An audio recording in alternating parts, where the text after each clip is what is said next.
గ్రామ ప్రజలు అందరికీ కూడా శ్రీ మరిడిమాంబ సత్యం తల్లి పండుగ శుభాకాంక్షలు. ప్రధానంగా సింహాద్రినాథుడి సోదరిగా వెలిసి ఉన్న శ్రీ మరిడిమాంబ అమ్మవారి పండుగను ఈరోజు 7 గ్రామాల ప్రజలు అత్యంత భక్తి శ్రద్ధలతో జరుపుకుంటున్నారు. ప్రతి 2 ఏళ్ళకి ఒకసారి సాంప్రదాయబద్ధంగా నిర్వహించి పండుగను ఈ ఏడాది కూడా మెట్ట మధ్యాహ్నం 12:30 గంటలకు ప్రారంభమైంది. మరి ప్రధానంగా 7 అమ్మవార్లు పైడితల్లమ్మ, బంగారమ్మ, రాసుమల్లమ్మ, ముత్యాలమ్మ, మురటాలమ్మ, అందులో మరిడమ్మ కూడా ఒక అమ్మవారు. అయితే ఈ 7 అమ్మవార్లు కూడా ఆయా గ్రామాలకు సరిహద్దుల్లో ఉండి ప్రజలను కాపాడుతూ వస్తుంటారు. అందులో పొలిమేర దేవతగా విరాజిల్లుతున్న మరిడిమాంబ అమ్మవారు గ్రామ పొలిమేరలో ఉంటారు.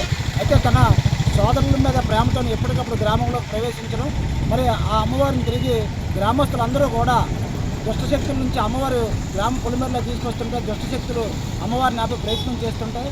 అందుకు అనుగుణంగానే గ్రామ ప్రజలందరూ కూడా కర్రలతో దుష్టశక్తులను కొట్టుకుంటూ మరి మరిడమ్మను రక్షించుకుంటూ కూడా తీసుకువచ్చి పొలిమేర యువతలు ఉన్న ఆలయంలో అమ్మవారిని తిరిగి ప్రతిష్ఠింప చేస్తారు. ఇలా ప్రతి 2 ఏళ్ళకి ఒకసారి కూడా ఈ పండుగను అత్యంత వైభవంగా నిర్వహించడం ఆనవాయితీగా వస్తుంది. ఈ పండుగ తర్వాతే మరి అప్పన్న సోదరి బయటకెళ్ళం వారి పండుగను జరుపుకోవడం ఆనవాయితీగా వస్తుంది. కాబట్టి 7 గ్రామాల ప్రజలకు కూడా మరిడమ్మ పండుగ శుభాకాంక్షలు తెలియజేసుకుంటూ అమ్మవారి ఆశీస్సులు ప్రజలందరి మీద ఉండాలని, మరి పైన కొండపైన సింహాద్రినాథుడు ఉంటే కొండ కిందన ఈ 7 సోదరీమణులు ఉండి ఈ గ్రామస్తులందరినీ కూడా రక్షిస్తారని ఒక పురాణ ఇతిహాస కథనం.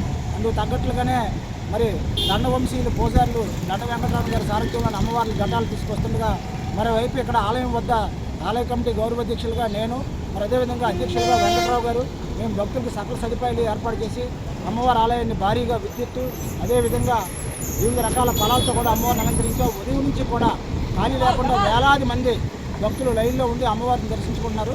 రాత్రి 9 గంటల వరకు కూడా అమ్మవారి దర్శనం భక్తులందరికీ కల్పిస్తాం. అదేవిధంగా భక్తులకి ఉచితంగానే ప్రసాద వితరణ, వివిధ స్వచ్ఛంద సహకారంతో మజ్జిగ మంచిగా ఇటువంటివన్నీ కూడా ఏర్పాటు చేస్తాం. అమ్మవారి ఆశీస్సులు అందరిపైన ఉండాలి, అందులో నేను ఉండాలని కోరుకుంటూ గంట శ్రీనిబాబుగా హిమాచలం దేవస్థానం ధర్మకర్తల మండలి మాజీ సభ్యుడిగా మరి సత్యం తల్లి మరిడిమాంబ ఆలయ గౌరవాధ్యక్షుడిగా సెలవు తీసుకుంటున్నాను.